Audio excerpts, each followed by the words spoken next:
اعوذ باللہ من الشیطان الرجیم بسم اللہ الرحمن الرحیم السلام علیکم ورحمۃ اللہ وبرکاتہ۔ آج ایک نئی تفسیر کی کلاس کی ویڈیو کے ساتھ آپ کی خدمت میں حاضر ہیں۔ آج ہم آیت نمبر 185 سورۃ البقرہ کی اس کا ترجمہ اور اس کی تفسیر اور اس کے متعلق بات کریں گے۔ اللہ تبارک و تعالی جل شانہ نے ارشاد فرمایا، شہر رمضان الذی انزل فیہ القرآن ھدی للناس وبینات من الھدی والفرقان۔ اب اتنے کا ترجمہ کرتے ہیں کہ شہر رمضان الذی، رمضان وہ مہینہ ہے جس میں ہم نے اتارا فیہ القرآن، قرآن کو، ھدی للناس، یہ لوگوں کے لیے ہدایت ہے، وبینات من الھدی، اور اس میں آیات ہیں، نشانیاں ہیں ہدایت والوں کے لیے، والفرقان، اور فرق کرنے والی ہے۔ فمن شاہد منکم الشہر فلیصمہ، پس تم میں سے جو رمضان کے مہینوں کو پائے اس کے روزے رکھے، اور ومن کان مریضا، اور تم میں سے کوئی اگر مریض ہو، او علی سفر، یا سفر پہ ہو، فعدۃ من ایام اخر، وہ گنتی پوری کرے دوسرے دنوں میں۔ یرید اللہ بکم الیسر، اللہ چاہتا ہے آپ کے ساتھ آسانی کا معاملہ، ولا یرید اللہ بکم العسر، اور اللہ جو ہے وہ تمہارے ساتھ سختی کا معاملہ نہیں چاہتا۔ ولتکملوا العدۃ، اور تم گنتی پوری کرو، ولتکبروا اللہ، اور تکبیر کہو اللہ کی، علی ما ھداکم، اس پر جو اس نے تمہیں ہدایت دی، ولعلکم تشکرون، تاکہ تم شکر کرنے والے بن جاؤ۔ اب اس آیت کے مختلف حصے ہیں، تو ہم ایک ایک کر کے آپ کے ساتھ بات رکھتے ہیں۔ سب سے پہلے شہر رمضان الذی انزل فیہ القرآن، اس کی بات کرتے ہیں کہ اللہ فرماتا ہے کہ ہم نے رمضان کے مہینے میں قرآن پاک کو نازل فرمایا ہے۔ اور پیارے بچوں یہ بھی یاد رکھیں کہ رمضان ہی ایک ایسا مہینہ ہے جس کا ذکر قرآن کے اندر آیا ہوا ہے۔ باقی محرم سے لے کر ذی الحجہ اور ذی القعدہ تک کسی مہینے، اسلامی مہینے کا نام وہ قرآن پاک میں ذکر نہیں کیا گیا۔ تو اس لیے جو رمضان شریف ہے یہی وہ مہینہ ہے جس کا ذکر کیا گیا ہے، کیونکہ اس کی مہینے کی نسبت ایک تو روزوں کے ساتھ ہے، روزوں کی وجہ سے ہی افضل ہے، اور دوسرا اس کے اندر قرآن پاک کو نازل کیا گیا ہے۔ اب اکثر بچے یہ سوچیں گے قاری صاحب ہم نے اپنی پہلی کلاس نرسری سے لے کر بہت ساری کلاسوں میں پڑھا ہے کہ قرآن پاک تھوڑا تھوڑا کر کے 23 سال میں نازل ہوا، تو آپ کا یہ کہنا کہ قرآن پاک رمضان میں نازل ہوا، اس کا کیا مطلب ہے؟ تو آئیں ہم آپ کو سمجھاتے ہیں۔ یعنی قرآن کریم کے نازل ہونے کی ابتدا رمضان میں ہوئی۔ اس کا ایک تو یہ مفسرین کرام نے مطلب لکھا ہے کہ وہ رمضان کے مہینے میں قرآن پاک نازل ہونا شروع ہوا، اور پھر دوسرا فرمایا کہ مکمل قرآن پاک رمضان المبارک کی شب قدر میں لوح محفوظ، یعنی جو لوح محفوظ جہاں پہ لوگوں کی قسمتیں وغیرہ لکھی ہیں، پورا قرآن وہاں اللہ نے لکھ دیا تھا یا لکھوا دیا تھا، اور پھر آسمان دنیا کی طرف اس کو اتارا گیا رمضان میں، اور پھر اس کو بیت العزت میں رہا۔ بیت العزت یہ دنیا جو آسمان ہے، آسمان دنیا ہے، اس کے قریب پھر یہ قرآن پاک کو رکھا گیا، اور وہاں سے پھر جبرائیل علیہ السلام تھوڑا تھوڑا کر کے تقریباً 23 سال میں کے عرصہ میں وہ قرآن پاک لے کر ہمارے تک پہنچے۔ یعنی اس کے یہ دو مطلب ہو سکتے ہیں۔ تو یہ قرآن پاک یہ اس طرح تھوڑا تھوڑا کر کے ہماری طرف بھیجا گیا۔ اب جہاں تک یہ ہے کہ ھدی للناس، تو یہ جو قرآن پاک ہے یہ لوگوں کے لیے ہدایت ہے۔ اور ہدایت کیسے ہے کہ جو گمراہ لوگ ہیں ان کو سیدھی جانب جو ہے وہ راستہ جو ہے وہ دکھاتا ہے۔ تو اب رمضان کی جب نسبت قرآن سے ہوئی تو وہ شان والی بن گئی، اور دیگر چیزیں جن کو نسبت کسی چیز سے ہو جائے، جس وقت کسی شرف و عظمت والی چیز سے نسبت ہو جائے تو وہ قیامت تک شرف والا ہے۔ اس لیے جس دن اور گھڑی کو حضور صلوٰۃ والسلام کی ولادت ہوئی تو وہ گھڑی سب گھڑیوں سے افضل، اور معراج سے نسبت حضور کو تو وہ بھی پھر افضل اور عظمت اور شرافت والے ہو گئے۔ جیسے حضرت آدم علیہ السلام روز جمعہ پیدائش پر جمعہ کا دن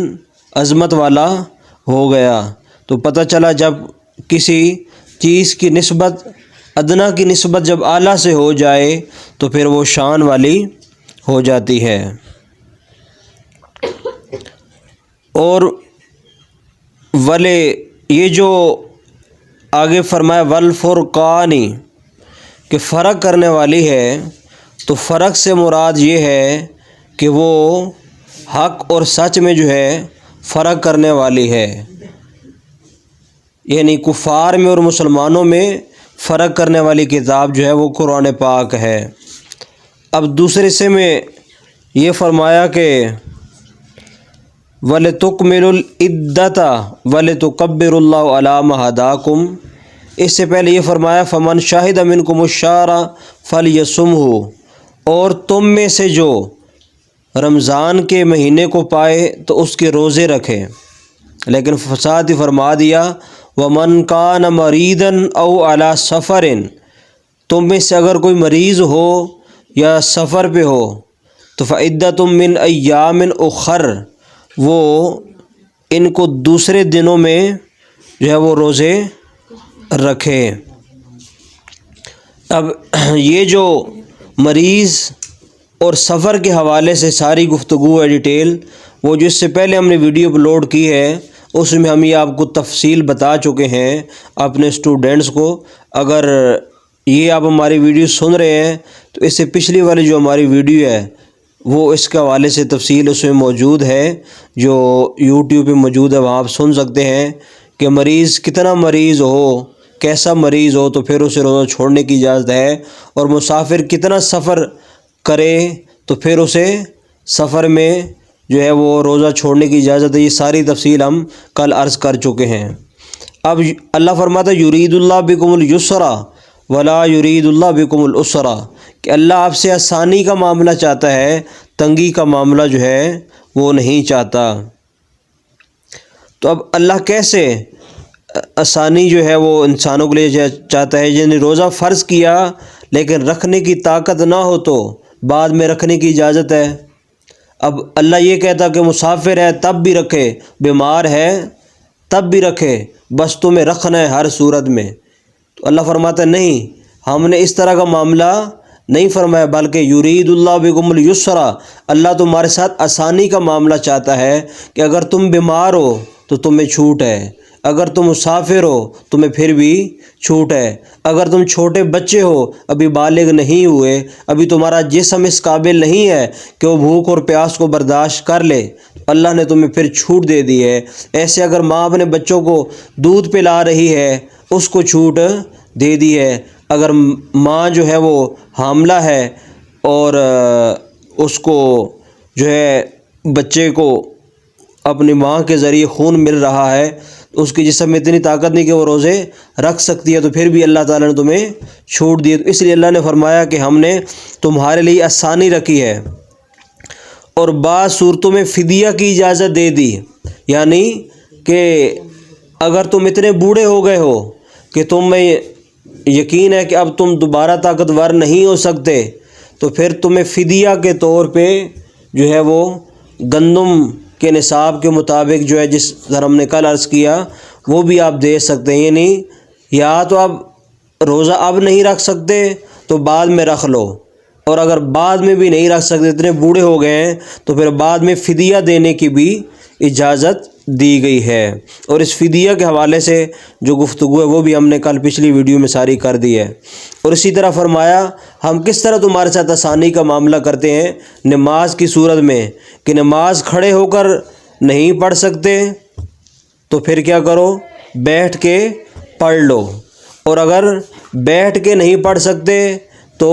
لیٹ کر پڑھ لو، اور اگر لیٹ کر بھی نہیں پڑھ سکتے تو پھر اشارے سے پڑھنے کی بھی اجازت دے دی گئی ہے۔ 1 مہینہ روزہ کا حکم فرمایا، یہ بھی اللہ کی آسانی ہے کہ صرف 1 مہینہ روزے کا حکم فرمایا، 11 مہینے دن میں کھانے کی اجازت دی اور رمضان میں راتوں کو کھانے کی اجازت دی، بلکہ سحری افطاری کے کھانے پر ثواب کا وعدہ بھی کیا، یعنی صرف سحری اور افطاری کھانا وہ بھی باعث ثواب ہے۔ اور گنتی کے چند جانوروں کا گوشت حرام کر دیا، اور نیز ہزاروں جانور ایسے ہیں جن کا جو ہے وہ گوشت تمہارے لیے حلال جو ہے وہ کیا ہے، یعنی اللہ تعالیٰ نے انسانوں کے لیے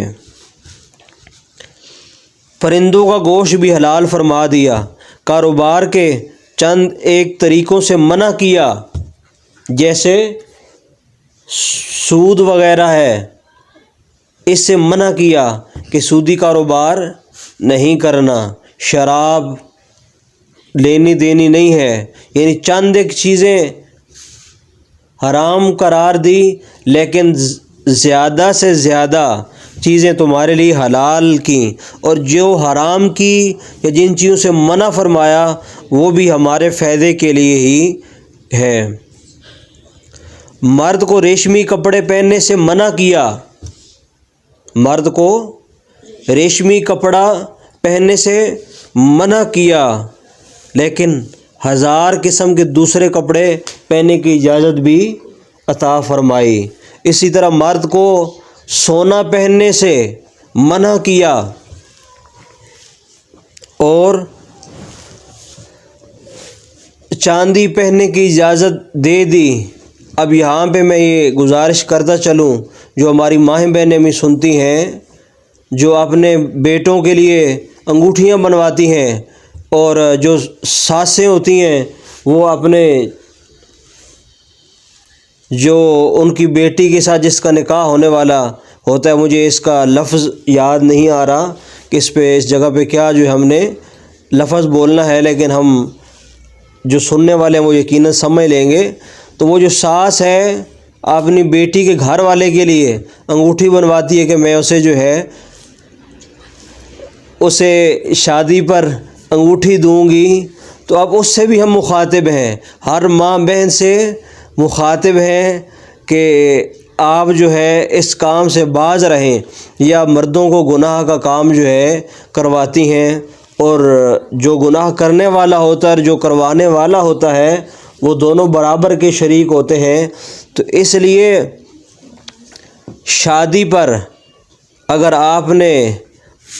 انگوٹھی دولہے کو دینی ہے، اسے تحفہ دینا ہی ہے، تو جو حضور کی سنت ہے چاندی کی انگوٹھی دینا وہ دیں۔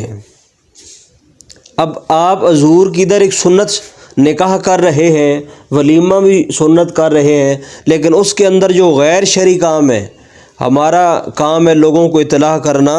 کہ جس طرح کسی نے کہا کہ ساڈا کام میں قرآن سنانا، کوئی مننے یا نہ مننے، دعا جہان چ ماریا ویسی جڑا حد قرآن دی بھنے۔ ہمارا کام ہے لوگوں تک قرآن و حدیث پہنچانا، عمل کرانا ہمارا کام نہیں ہے۔ تو اس لیے ہم بتا رہے ہیں کہ جہنم کی آگ سے بچو، اور اپنے بیٹوں کو جو ہے اس جہنم کی آگ سے بچاؤ، کہ مردوں کو سونے پہننے کی اجازت نہیں ہے۔ اب مرد جو ہیں کہتے ہیں صرف ہم شادی میں پہن لیں گے، اکثر مردوں کو دیکھا گیا کہ جب اپنی شادی ہوتی ہے پھر بھی پہن لیتے ہیں، بھائی کی شادی ہوگی پھر وہ انگوٹھی نکال کے پہن لیں گے، بہن کی شادی ہوگی پھر پہن لیں گے، یعنی اسے مسلسل پہنتے رہتے ہیں اور مسلسل اپنے گناہوں میں اضافہ کرتے رہتے ہیں۔ اس لیے میری اسلامی ماؤں بہنوں سے گزارش ہے کہ آپ جو ہے نہ انہیں انگوٹھی بنوا کے دیں گے تو نہ ہی وہ پہنیں گے، اس کی جگہ اگر آپ کے پاس پیسے ہیں انہیں کوئی کپڑے لے کے دے دیں، وہ کپڑے پہن کے نماز پڑھتے ہیں تو آپ کو بھی ثواب ملے گا۔ نہیں تو جو بنوا کے دینے والے ہیں جب تک وہ پہنتا رہے گا انگوٹھی، وہ بنا کے دینے والوں کو بھی گناہ اور جو پہننے والا اس پر بھی گناہ ہے۔ تو اس لیے اللہ نے فرمایا یرید اللہ بکم اليسر ولا یرید اللہ بکم العسر، کہ اللہ تمہارے ساتھ آسانی کا معاملہ چاہتا ہے، سختی کا معاملہ نہیں چاہتا ہے۔ یعنی جہاں پر کئی چیزوں کو حرام کیا ہے تو بہت ساری چیزوں کو حلال بھی فرما دیا ہے۔ اسی طرح ریشمی کپڑے بھی جو مرد حضرات ہیں ان کو نہیں پہننے چاہیے، منع ہے، صرف عورتیں ہی جو ہے وہ پہن سکتی ہیں۔